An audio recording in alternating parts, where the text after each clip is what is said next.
Everyone, I am Suga. Welcome back. तो कैसे हो आप सब? आई होप आप सब अच्छे होंगे। स्वागत है आप सभी का आपके अपने एसपी स्टडी यूट्यूब चैनल पर। तो गाइस, आज हम आपके लिए इस वीडियो में लेकर आए हैं यहाँ पर हम लेकर आए हैं इकोनॉमिक्स के जो भी आपके महत्वपूर्ण प्रश्न हैं उनको हम इस वीडियो में देखने वाले हैं। ओके गाइस, अगर आप भी इस बार का बोर्ड एग्जाम देने वाले हो और इस बार के बोर्ड एग्जाम में आपको 90+ स्कोर करना है तो आप इस वीडियो को पूरा देखें, ठीक है। क्योंकि अर्थशास्त्र में जो भी आपके महत्वपूर्ण प्रश्न हैं उनको यहाँ पर हम देखेंगे। पहले हम देखेंगे जो ऑब्जेक्टिव क्वेश्चन आते हैं वो कौन कौन से हैं जो इस बार के बोर्ड एग्जाम के लिए इम्पोर्टेंट है। उसके बाद जो आपके सब्जेक्टिव क्वेश्चन हैं उनको भी यहाँ पर देखेंगे, ठीक है। तो आप इस वीडियो को बिल्कुल भी स्किप ना करें, वीडियो को आपको पूरा देखना है। तो यहाँ पर देखिए जो आपका पहला प्रश्न है वो क्या दिया गया है उसको पढ़ते हैं। तो फर्स्ट क्वेश्चन है कि साधन लागत पर शुद्ध राष्ट्रीय उत्पाद को कहा जाता है। क्या कहा जाता है? यहाँ पर ऑप्शन पढ़िए। फर्स्ट ऑप्शन हमें मिला है कि सकल निवेश, एंड बी नंबर पर दिया गया है राष्ट्रीय आय। इसके बाद सी नंबर पर है घरेलू आय। इसके बाद डी नंबर पर ऑप्शन है प्रति व्यक्ति आय, ठीक है। तो क्वेश्चन यहाँ पर क्या था कि साधन लागत पर शुद्ध राष्ट्रीय उत्पाद को कहा जाता है। क्या कहा जाता है? यहाँ पर जो हमारा बी नंबर पर ऑप्शन है ये हो जाएगा राइट ऑप्शन, राष्ट्रीय आय, ठीक है। ये आपका जो क्वेश्चन है कई बार बोर्ड एग्जाम में आस्क किया गया है, ठीक है। तो ये आपको समझ आ गया कि साधन लागत पर शुद्ध राष्ट्रीय उत्पाद को राष्ट्रीय आय कहा जाता है।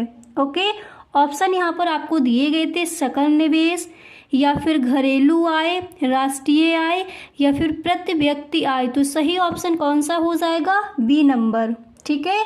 अब इसके बाद इसी तरह से जो आपका नेक्स्ट है जो अगला प्रश्न है उसको पढ़ते हैं। तो देखिए जो आपका अगला प्रश्न है वो यहाँ पर दिया गया है कि सकल घरेलू उत्पाद का अर्थ है।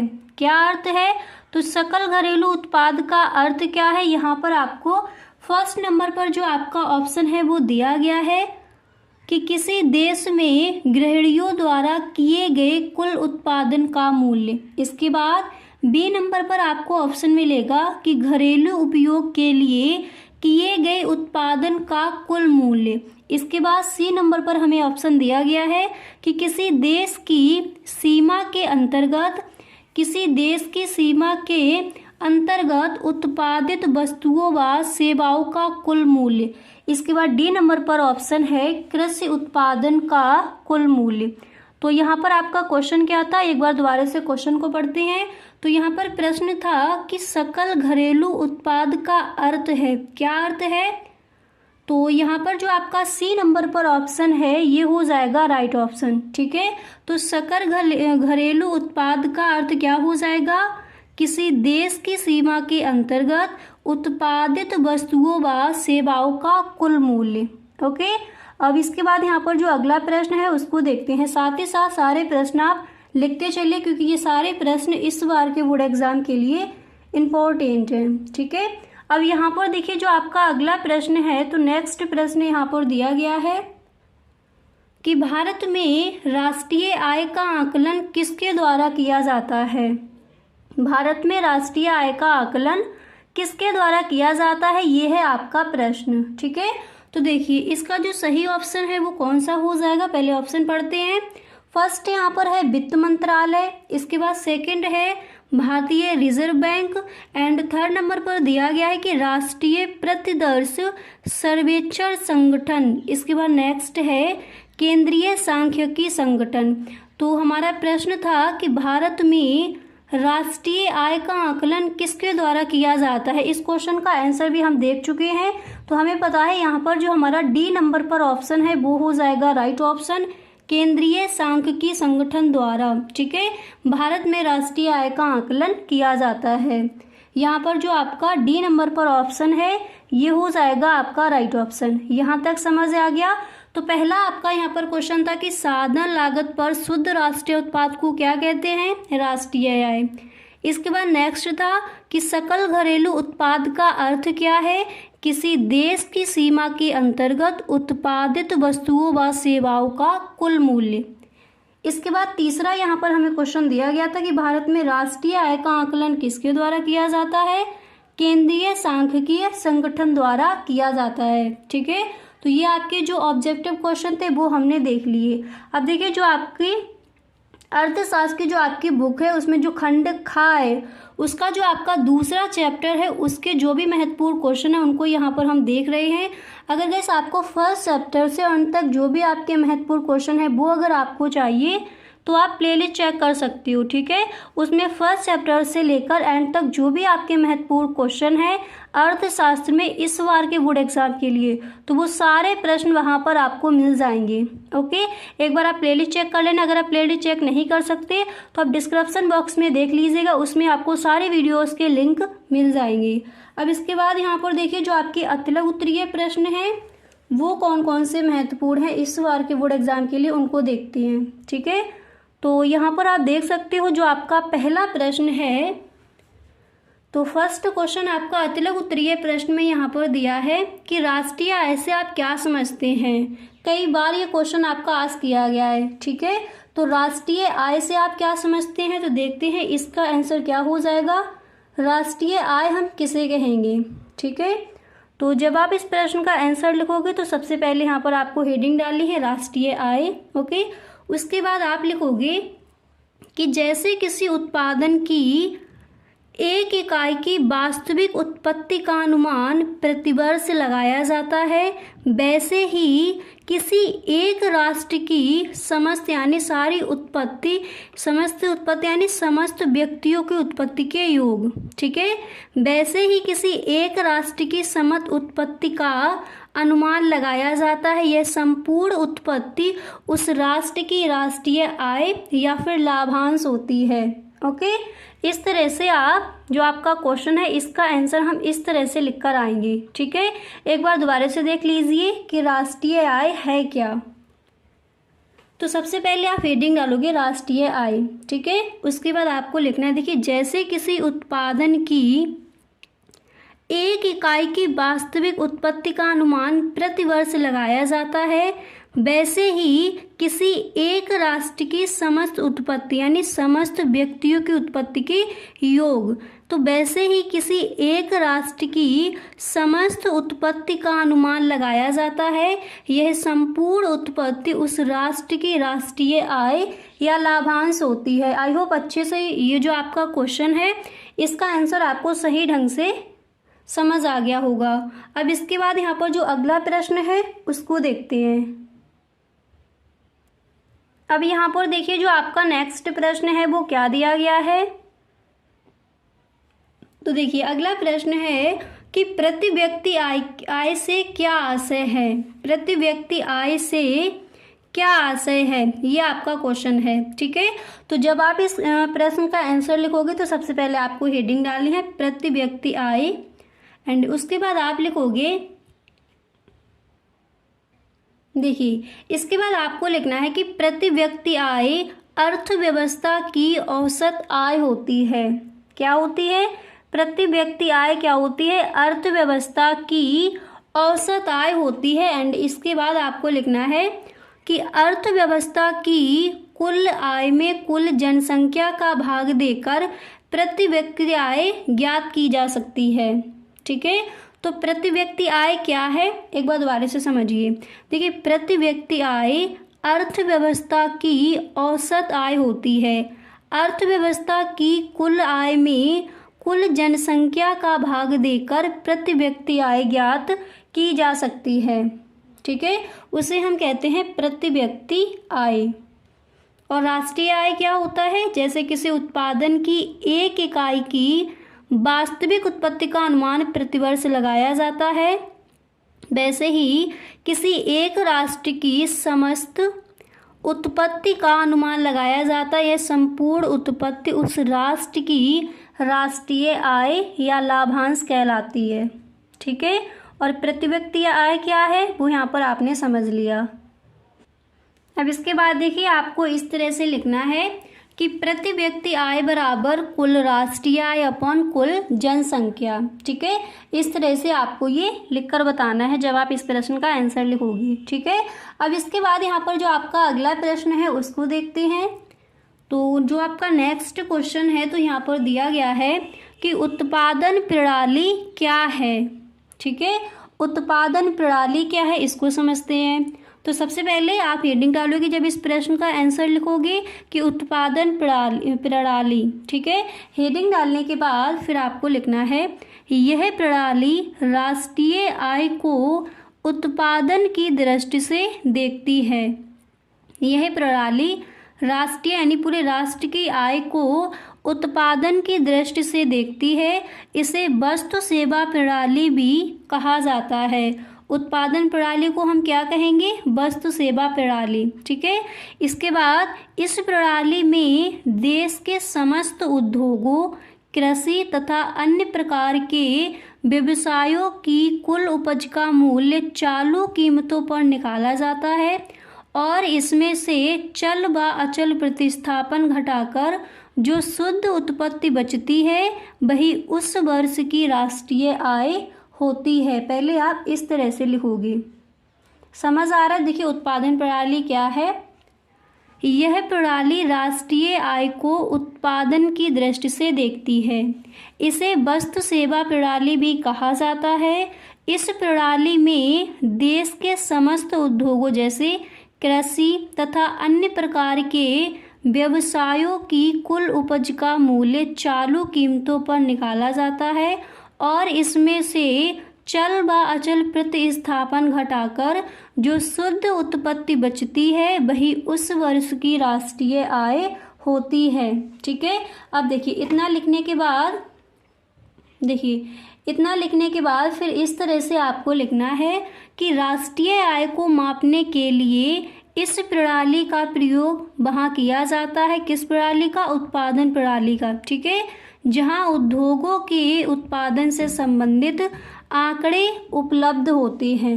ओके, तो इस तरह से आप जो आपका ये क्वेश्चन था कि उत्पादन प्रणाली क्या है, इसका आंसर आपको इस तरह से लिखना है। अच्छे से समझ आ गया कि उत्पादन प्रणाली क्या है। ठीक है, इस तरह से। अब इसके बाद इसी तरह से जो आपका नेक्स्ट क्वेश्चन है उसको देखते हैं। तो यहाँ पर आप देख सकते हो अतिलघु उत्तरीय प्रश्न में यहाँ पर जो आपका क्वेश्चन नंबर 4 है तो वो दिया गया है कि राष्ट्रीय आय तथा निजी आय में क्या अंतर है। राष्ट्रीय आय तथा निजी आय में क्या अंतर है? तो यहाँ पर देखिए सबसे पहले तो आपको हेडिंग डालनी होगी राष्ट्रीय आय तथा निजी आय में अंतर। इसके बाद आप लिखोगे कि राष्ट्रीय आय में केवल आय भुगतान शामिल किए जाते हैं। राष्ट्रीय आय में केवल आय और भुगतान शामिल किए जाते हैं, जबकि निजी आय में भुगतान तथा हस्तांतरण भुगतान दोनों शामिल किए जाते हैं। इस तरह से आपको जो इनका अंतर है इस तरह से स्पष्ट करके बताना है। ठीक है, तो राष्ट्रीय आय तथा निजी आय में क्या अंतर है? तो सबसे पहले आपको हेडिंग डालनी थी राष्ट्रीय आय तथा निजी आय। उसके बाद लिखना है कि राष्ट्रीय आय में केवल आय भुगतान शामिल किए जाते हैं, जबकि निजी आय में आय भुगतान तथा हस्तांतरण भुगतान दोनों शामिल किए जाते हैं। ठीक है, इस तरह से आप जो आपका क्वेश्चन है इसका आंसर आप इस तरह से लिखोगे। इसके बाद यहाँ पर आप देख सकते हो जो आपका नेक्स्ट क्वेश्चन है लघु उत्तरीय प्रश्न में जो आपका पहला प्रश्न है तो वो यहाँ पर दिया गया है कि भारत सरकार के गैर कर आय के स्रोतों पर प्रकाश डालिए। क्वेश्चन क्या है? भारत सरकार के गैर कर आय के स्रोतों पर प्रकाश डालिए। तो देखिए सबसे पहले इस तरह से आप एक लाइन लिख दोगे कि गैर कर क्षेत्रों से प्राप्त आय में निम्नलिखित मदें आती हैं। ठीक है, फिर यहाँ पर आप फर्स्ट हेडिंग डालोगे ब्याज प्राप्तियाँ। ओके, फिर इसमें आप लिखोगे कि केंद्र सरकार राज्यों यानी केंद्र शासित प्रदेशों एवं केंद्रीय प्रतिष्ठानों को ऋण देती है। इन ऋणों पर ब्याज की प्राप्ति होती है। तो ब्याज प्राप्तियां क्या है? देखिए सबसे पहले आप हेडिंग डालोगे ब्याज प्राप्तियाँ, फिर ये है क्या, एक बार दोबारा से समझिए। केंद्र सरकार राज्यों, केंद्र शासित प्रदेशों एवं केंद्रीय प्रतिष्ठानों को ऋण देती है।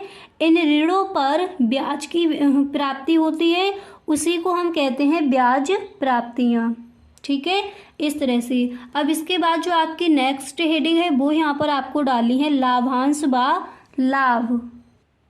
अब यहाँ पर देखिए अगली हेडिंग आप डालोगे लाभांश व लाभ, फिर इसमें आप लिखोगे कि इसके अंतर्गत भारतीय रिजर्व बैंक, अन्य राष्ट्रीयकृत व्यापारिक बैंक व केंद्र सरकार के व्यावसायिक उपक्रमों से प्राप्त लाभ को शामिल किया जाता है। लाभांश क्या है, देखिए इसके अंतर्गत भारतीय रिजर्व बैंक, अन्य राष्ट्रीयकृत व्यापारिक बैंक व केंद्र सरकार के व्यावसायिक उपक्रमों से प्राप्त लाभ को शामिल किया जाता है, उसी को हम लाभ या फिर लाभांश कहते हैं। ठीक है, इसके बाद यहाँ पर आप नेक्स्ट हेडिंग डालोगे सामान्य सेवाओं से आय, और फिर इसमें आपको लिखना है कि इस मद के अंतर्गत लोक सेवा आयोग, पुलिस, रेल, रक्षा सेवाएं आदि मदों से प्राप्त आय शामिल की जाती हैं। तो सामान्य सेवाओं से आय हेडिंग डालने के बाद आपको किस तरह से लिखना है कि इस मद के अंतर्गत लोक सेवा आयोग, पुलिस, रेल, रक्षा सेवाएं आदि मदों से प्राप्त आय शामिल की जाती है। एंड इसके बाद यहाँ पर जो आपकी नेक्स्ट हेडिंग है वो यहाँ पर आपको डालनी है आर्थिक सेवाएं। ठीक है, तो आर्थिक सेवाएं हेडिंग डालने के बाद आप लिखोगे इनमें मुख्य रूप से सहकारिता, कृषि, लघु सिंचाई, भू संरक्षण, पशुपालन, डेयरी विकास, मत्स्य उद्योग, ग्राम उद्योग व लघु उद्योग, खनन व खनिज पदार्थ, बहुउद्देशीय नदी घाटी योजनाएं, विद्युत विकास सेवाएं, सड़कें व पुल आदि आते हैं। इन सेवाओं से भी केंद्र सरकार को आय प्राप्त होती है। ठीक है, इस तरह से आपको हेडिंग डाली है आर्थिक सेवाएं, फिर उसमें आप इस तरह से लिखकर आओगे।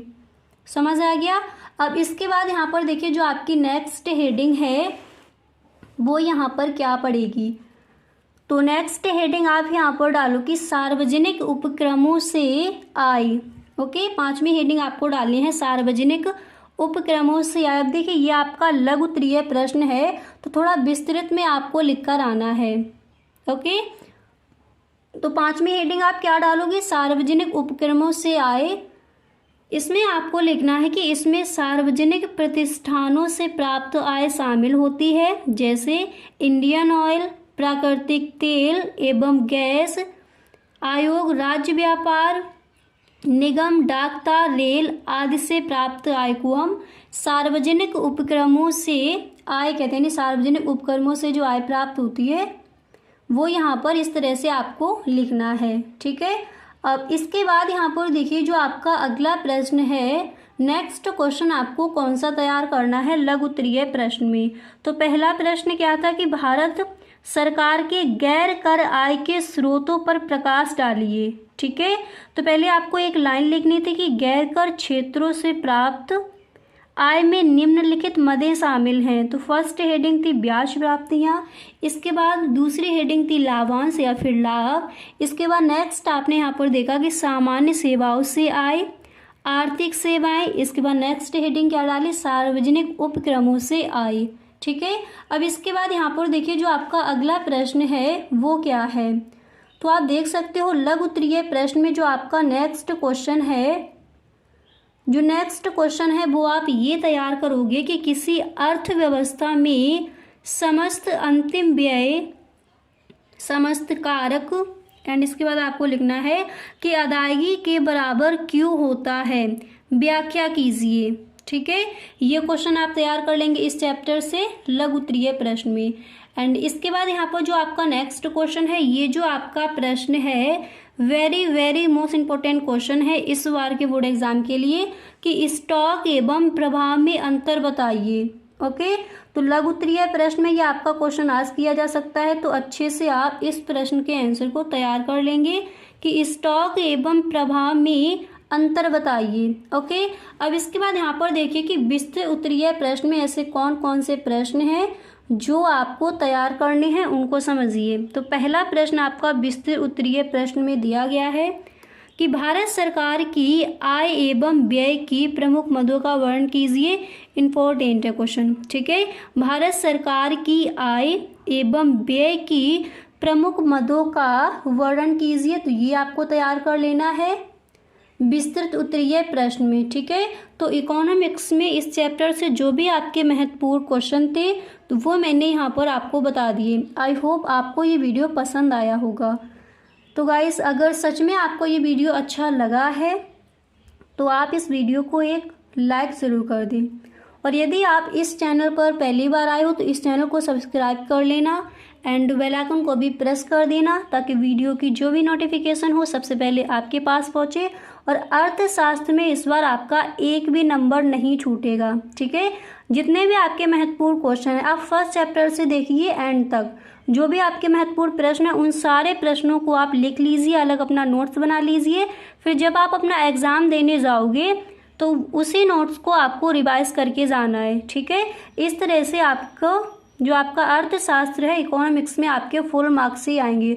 और गाइस, जो आपका वायरल मॉडल पेपर है उसका भी मैंने फुल सॉल्यूशन दिया है, तो उस वीडियो का लिंक आपको डिस्क्रिप्शन बॉक्स में मिल जाएगा, तो उस पेपर को आप ज़रूर देख लें, ठीक है। इस बार के बोर्ड एग्जाम में जो भी महत्वपूर्ण क्वेश्चन है वही उसमें रखे गए हैं, तो फुल सॉल्यूशन के साथ है वो, तो उसको आप ज़रूर देख लें। वीडियो का लिंक आपको डिस्क्रिप्शन बॉक्स में मिल जाएगा। ओके, तो गाइस आज के लिए बस इतना ही, हम मिलते हैं नेक्स्ट वीडियो में। अगर सच में वीडियो पसंद आया है तो एक बार सभी दोस्तों में इस वीडियो को आप शेयर ज़रूर करें। Okay, thank you so much. तो गाइस, कैसा लगा वीडियो? आई होप ये वीडियो आपको पसंद आया होगा।